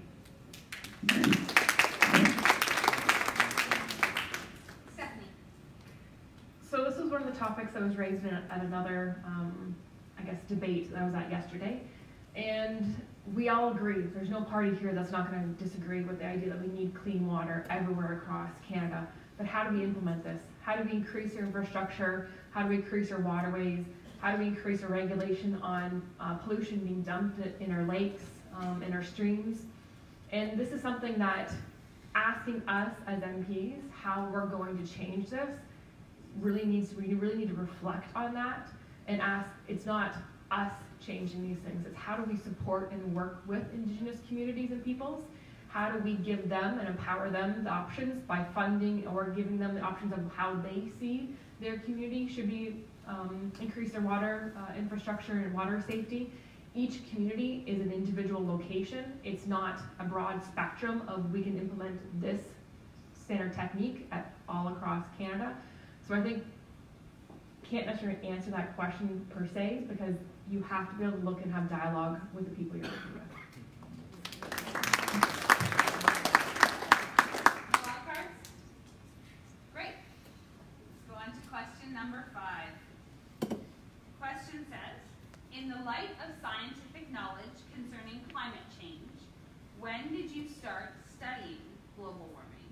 And are you prepared as an individual to address the matter with a strong grasp of what must be done to reverse it?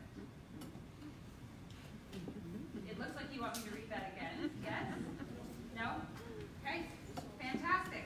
We are going to start with Brianna. Oh, would you like me to read it again? No, sorry, I was just going to ask who's answering.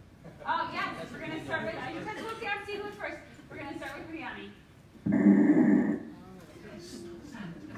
So, the answer to this question is almost embarrassing, because it reveals something about myself, and that is my age. In 1978, I was in primary school, and I had to do a project for a science class, and I prepared a poster on what we then knew as global warming. And it makes me almost want to cry to think, this is not a new thing. This is not something that has suddenly revealed itself to us. This is a thing that we have known about for decades now. Our knowledge and understanding of it has grown and changed over the years as more and newer data has been made available and released, and more distant fields are being explored, and every day people measure some of the measurables in different ways or in places that we've never measured it before.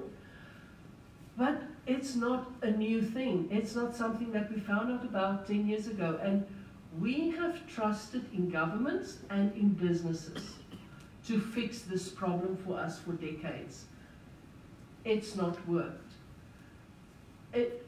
I hope that we are at that turning point where things will really start to change. We need to believe the science, we need to believe the scientists, and we need to let scientists guide us.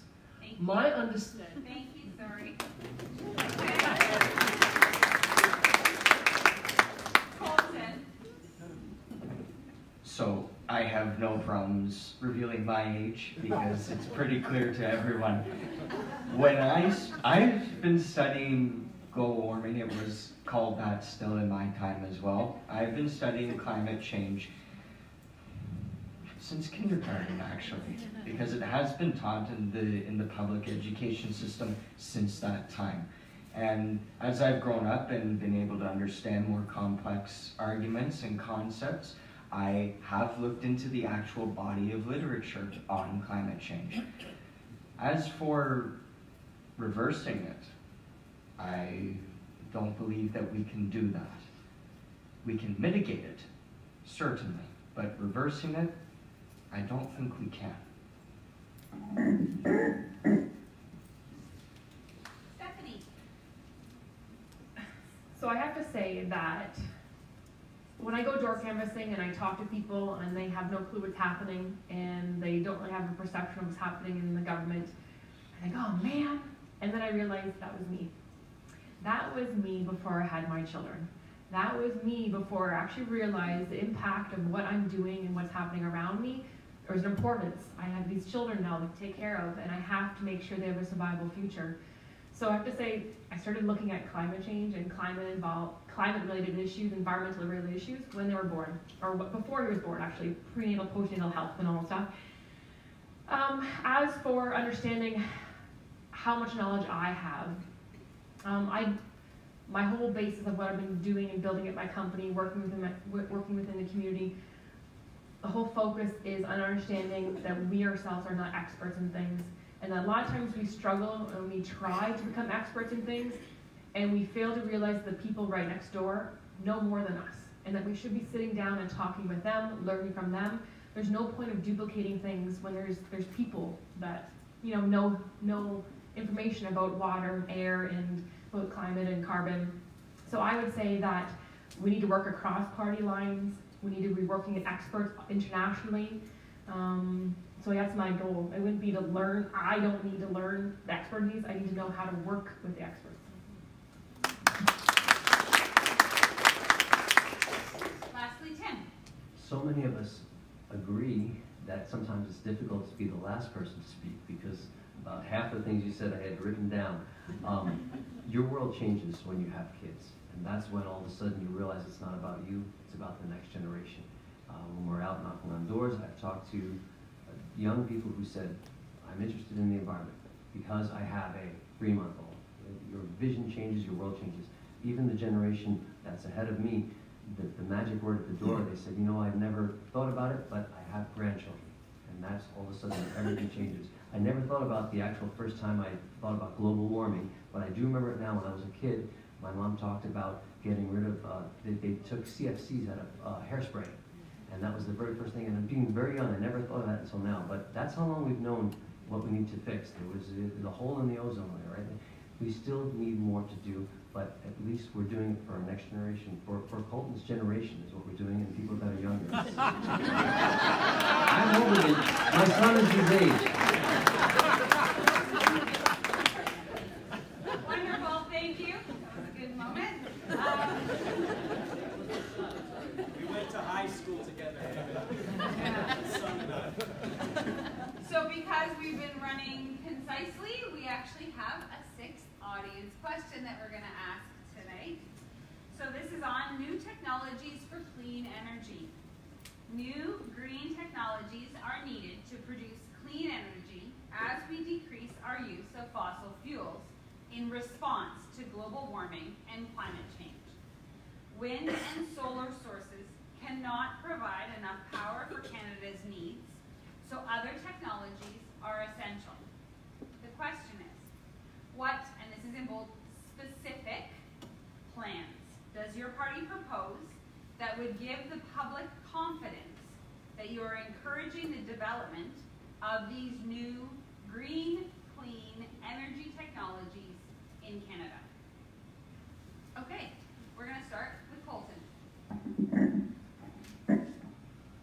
So I like how that question said that wind and solar are not enough because they are very energy dilute and they come nowhere near the, I mean, we live in Canada. We need something that is very energy dense. The People's Party has not released anything specific on clean, green energy technologies besides that we would let the free market develop those. However, personally, I believe that we cannot have a serious discussion on renewable energy without talking about nuclear. And I know that there is a taboo around that in many countries in the world, and there has been for a very long time. But the reality is that when the plants and the reactors are taken care of by professionals and they are regulated correctly, it is extremely safe, emits nothing. One reactor can power this entire region forever, completely renewable. And I think that we need to have that discussion on nuclear energy, and I would be the first one to stand up in the House of Commons and push for that. Stephanie, you're next. Thank you. So the Green Party believes in obviously renewable energy as the top source of energy. Because we want to get off greenhouse emissions by 60% by 2005 and levels by 2030 to net zero by 2050. So other options for energy, for example, all new cars, we want all new electric cars by 2030 and replace all combustion engines by 2040. For vehicles that cannot use electricity, we're suggesting using biofuels. So looking at how do we create biofuels for combustion or for vehicles that cannot use it. We also look at energy by burning wasted food, so pulp products and unused wasted food, so to create energy that way. But we also believe in creating more money into the infrastructure of new innovations and new technologies, so innovation hubs, looking at how do we actually create how do we move forward in innovating new solutions? So yes, wind power, solar power might not be the best option right now to fuel all across Canada, but that's why we need to do new technologies and new innovations. Great. Tim? It's a combination of high tech and low tech. The high tech, we live in a region that has major universities, and people are looking to us here in Waterloo region for these technological solutions, some of which are from today, some of which are going to be ones for tomorrow. So there are high-tech solutions we can talk about besides solar and besides wind. We can talk about tide, harnessing the power of the tides, getting off of fossil fuels and renewable energies with electric cars. It's also about reducing pollution at the same time. And sometimes it's as simple as we've committed to investing in planting 3 billion trees. You know, that's as simple as that. It's a low-tech solution. Provincially, they made some cuts. They said we wouldn't do it, and we've stepped up. And that's a combination of low-tech, high-tech, and then also long-term and short-term. We've got some short-term and mid-term goals that we know we can get to, but the long-term goals, we're going to make sure that new technologies can get us the last few yards.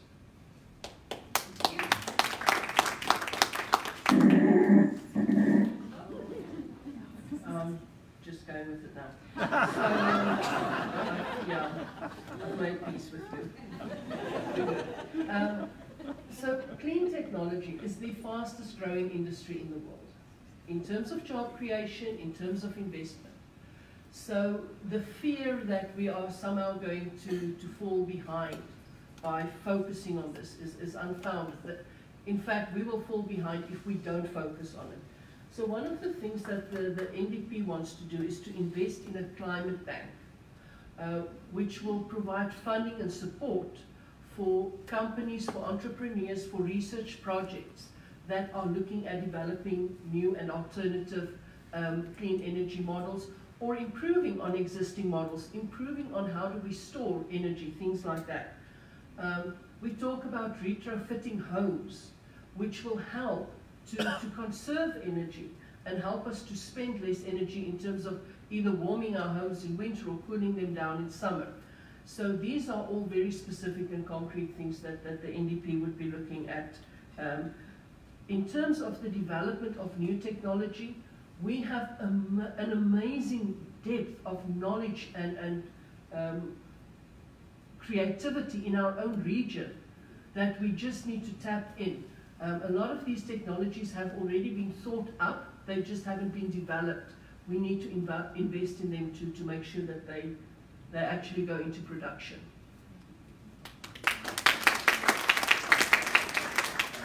Stephanie, wild card.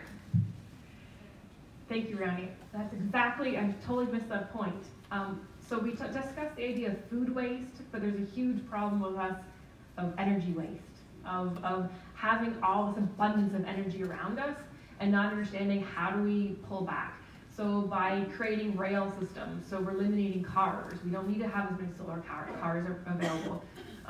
By retrofitting houses to ensure that there's new houses being built in Waterloo, Oxford that are net zero. There's other buildings being developed that are net zero. That's what we should be doing for new building retrofits, but also building developments.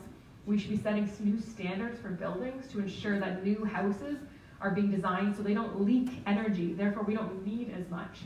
I think focusing on local distribution, so we're not having farmers' food getting packaged and then put in a truck and then shipped elsewhere and then only to be shipped back to the grocery store that's right next to us. That, and again, is a huge waste of energy. So I think we need to reassess our own lives and understand the values, and we need to assess that we have lived in this world of abundance and a world of resources all around us, and we need to rethink these resources and how we ensure that we have a similar lifestyle for our children and our grandchildren, but in a way that we are being appreciative of the resources and what we have around us. Okay, the second wild card with Tim, go ahead, and Riani, I saw yours as well. Yeah, I can, given time to think, you realize that there are so many ideas that are in each other's platforms, and I went, yes, absolutely. As far as retrofitting homes, flooding is an issue here. There are so many problems here. What the re-elected Liberal government is proposing is a $40,000 interest-free loan that will go to us, to let us to make the decisions of whether it's flood reduction, whether it's solar panels, anything we can do to mitigate and stop this problem. We need people to step up, but we need to give them the opportunity to do so. And so an interest-free loan is one that's a level playing field. It's not a tax cut that you're going to get back next year. You can get that money, you can use it right away. I've talked to companies who would like to scale up. They've got great ideas, and that's a big part of the business. A small business that's succeeding in green energy, they want to scale up. I found something in our platform is the first corporate tax cut that I can really get behind. We're going to cut corporate taxes in half for the production and the manufacture of zero emission technologies. So if you're a company that is making electric vehicles or batteries for power storage, wind turbines, things like that, solar panels, we're going to reduce the corporate tax on those companies by half. That's for Canadian companies here or for other countries to come and invest in Canada. We want to be known as the country that's producing this. That's part of the jobs that's going to be in our just transition. So we want to make sure that we're on the forefront of that in Canada.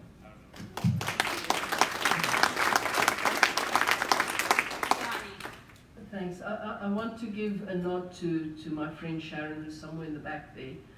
She loves using the term rapacious capitalism. And this is what it's about. We live in an environment of rapacious capitalism, and whether we agree with it or not, at some stage it starts influencing how we think and how we behave. My friend Kelly there in the back works for a certain grocery conglomerate, and she tells tales that will make you want to pull the hair out of your head about packaging and how overpackaged things are. There are many of these small things that are just so part of our everyday lives that we don't even think about it. And it's difficult for us as individuals to go to Sears or to Sobeys and say, well, stop buying things that come in 20 packages. Those are the things where we need government to intervene, to put down regulations, to say you cannot package things in a box, inside another box, inside a plastic bag, inside another box. These are things that are rapacious in its use of energy. And these are the things that we really need as government to step up and stop. Thank you very much. Okay, we have one last. I'm going to ask you to be as concise as possible because we're kind of running up against the end, but I think it's an interesting one and maybe a quick answer, so we'll see. Okay, the last question of the evening. Have you calculated your carbon emissions? And if so, would you be willing to share your results? We're going to start with Stephanie. I actually did go to one of the booths for the REAP, and I did calculate my carbon emissions. However, I failed at remembering them. I have to say that I'm going to be truthful and honest and frank. I do not drive an electric car. I do not have solar panels in my house. I actually drive a Tahoe. That was a car that was purchased for a family-friendly vehicle when my children were first born. I would love the availability and opportunity to buy an electric car, but A, it has to be an agreement between my husband and I, because it's a financial transition in our budgets, but then also I'm not making any income this year for running through politics. So if the government had more subsidies and more opportunities for people like myself to put solar panels in my house, to buy an electric car, this is what the government should be helping us do. It shouldn't be creating burdens on the people in the public. It should be alleviating these things so it makes it easier for us to make these choices to create a healthier environment. Tim? I did take the test. As Stephanie, I don't remember the specific number, but I do remember the 2 areas that I need to improve on, and that's what I'll call it. I need to improve. You don't want to beat ourselves here. We need to just do things better. Transportation was one, and the fact that I work from home means I don't have an office necessarily, but I'm working at home, so the home heating and that is an issue. And there are simple things that I can do. I know I take my music equipment out of my car as much as possible, make the car lighter, I check the air pressure. There's small things that we can do to make a difference. We put a price on pollution, and we're getting that money back as far as a climate action incentive rebate. And the more we do, the more it's going to help us as Canadians. And that is a cycle that actually is an upward cycle. It lets us do more, and then it lets us grow the economy more. So I am proud of things like the interest-free loan that lets us make our own decisions, and whether it's solar panels or we've got a $5,000 rebate for electric vehicles. I truly hope my next car is an electric vehicle. I'm just trying to squeeze the most out of my 2004 car right now. But that's exactly what a re-elected government is going to be doing, giving us the chance to make these decisions and save the environment and also grow our economy.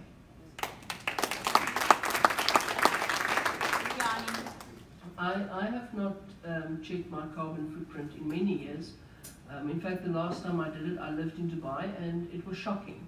But in Dubai, people in Dubai have the largest environmental footprint in the world.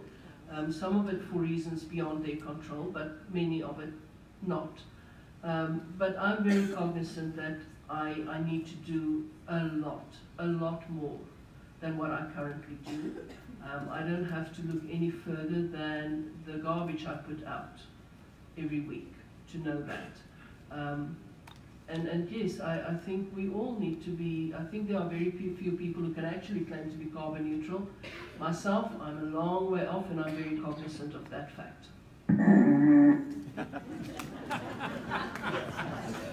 Colton. So I have taken the test many times. The most recent one, however, it was on the Wilfrid Laurier campus. And I just can't remember for the life of me with everything else flying around in my head. But I will say that I live very Spartan-like. I don't own a car. If I need to get somewhere that I can't get to with public transit, I hitch a ride with a friend or a family member. I take the bus whenever I have to go to class, and I think that actually GRT is probably one of the best public transit systems in the country. But I will go and I will check it again tonight, and I will remember it for the next time that we have a conversation like this. Thank you so much. Okay, we are now in concluding remarks. So each candidate will get 2 minutes, the luxury of 2 minutes, to give their concluding remarks. We are going to start.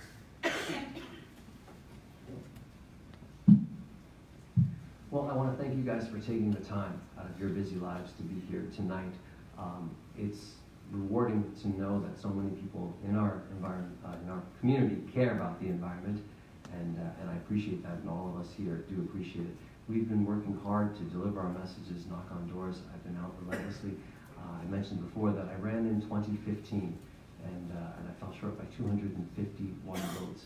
And so I think to display my level of commitment, I've stayed engaged in our community, knocked on doors, talked to residents, gone to countless community events, the town halls. There are so many people in here who have taught me so much. I'm very willing to learn and listen and work together. And as a community, there's so many people here that care. We all know each other. We know who that, like what I call the heavy lifters. We know who we are, and a lot of the people are in this room. And so I'm proud to be from this community. And I can tell you right now, I don't think many of us, almost all of us, don't want to wake up on October 22nd and see that all the progress we've made in the last few years could just be kind of stripped away. The reality is, it does come down to a two-way race, both nationally, and it does come down to it right here. It's declared too close to call here in Kitchener-Conestoga. So I can promise you that if elected, I am here, I'm listening, I'll be out in our communities, and I'll make sure that our voices are heard in Ottawa.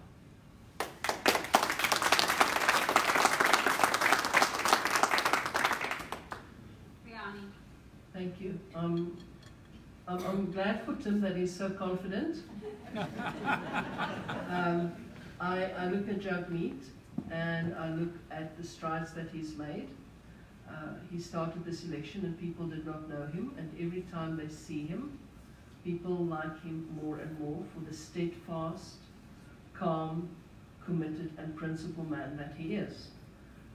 When I started this race, many people in the riding did not know me, and I knocked on doors and I get like a blank stare, who are you and what do you want?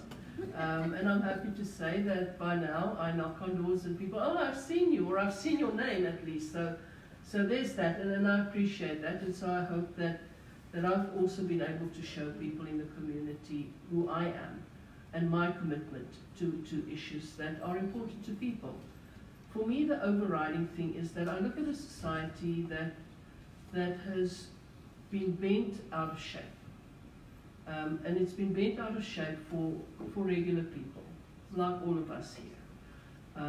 We care about our families, we try to make a better future, we try to pay the rent and meet the bills and keep the world around us safe and clean for ourselves, for our children, and for some of us, our grandchildren and future grandchildren. But we then see a world in which rapacious capitalism and rapacious capitalists just become greedier and greedier every year. Whatever they have is never enough. It needs to be more, it needs to be bigger. And those bigger and more comes at the expense of us. Our incomes have stagnated, our environments are not improving, but they have all the money they need to do all the things that they want. And so I want to see a society in which we fight these systems and improve it so that we can all benefit from the environment and from the economy of this beautiful country. Thank you.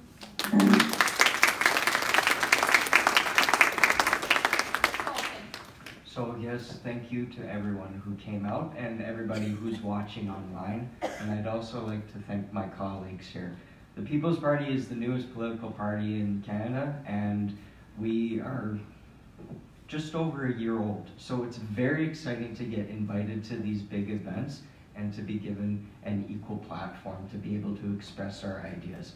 And I would like to also thank the organizers for doing that. We all agree that the environment is a key concern. We all agree on that. And we all agree that action has to be taken. But we have to make sure that that action is not reckless. And we also have to remain cognizant of the fact that a lot of the policies that my opponents stand for are plucked straight from the United Nations playbook.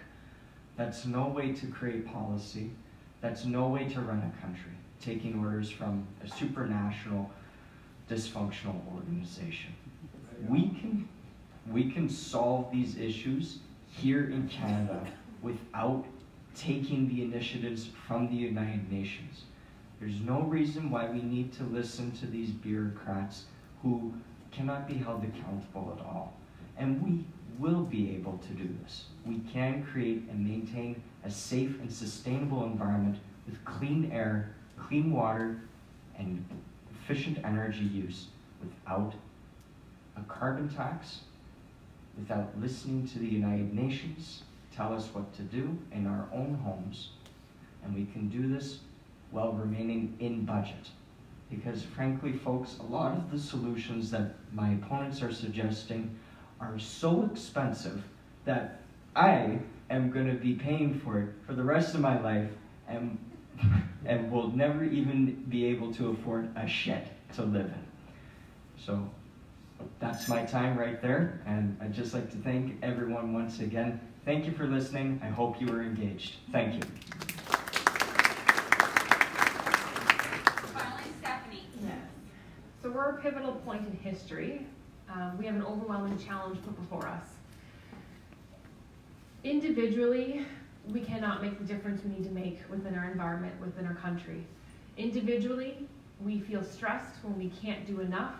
Individually, yes, we can feel happy when we put our compost out, but really it should be up to the government to help give better regulations, transform our corporate companies to ensure that choices are easier for us to make to create healthier communities.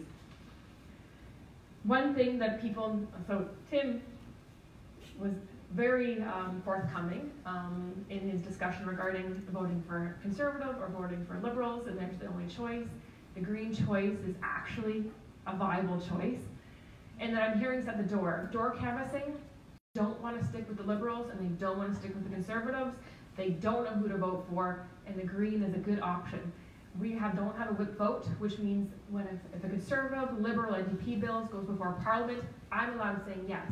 which means we're not tossing things out, which means that I can vote for the best interest of the people within our riding, which means we're looking at scientific rationale. We're looking at working with people. The Greens are an international party, which means we have currently 400 national level Greens all over the world helping run in countries, which means that we have the availability of learning how to run countries, what's working elsewhere. So currently, the Greens have already been helping to push the dialogue for environmental change. And just think what we could do if we had more than 3 MPs.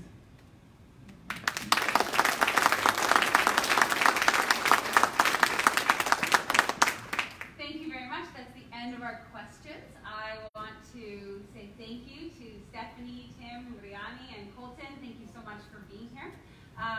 And I'm going to give a little plug. One of the things that Sustainable Waterloo Region does in partnership with Green Solutions is manage our community-wide carbon footprint and our long-term target. Waterloo Region has an 80% reduction target by 2050, and we're currently consulting with the community, asking you what your vision of the future is so that we can then backcast to figure out how do we get there. There are postcards at the back on the table back there. They look like this. And there's a question on the back where we ask you to envision either what you don't want to see or what you do want to see. I would ask anyone who's interested to either pick one up, and there's a way to return it to us on social media by email, or to fill it out and leave it here. And if you have a question about it, Samantha is here. Could you put your hand up? Samantha is here. She works on the Climate Action Project. So if you have questions, she or I can answer that. And thank you for my little plug for what I can do. Thank you so much, everyone.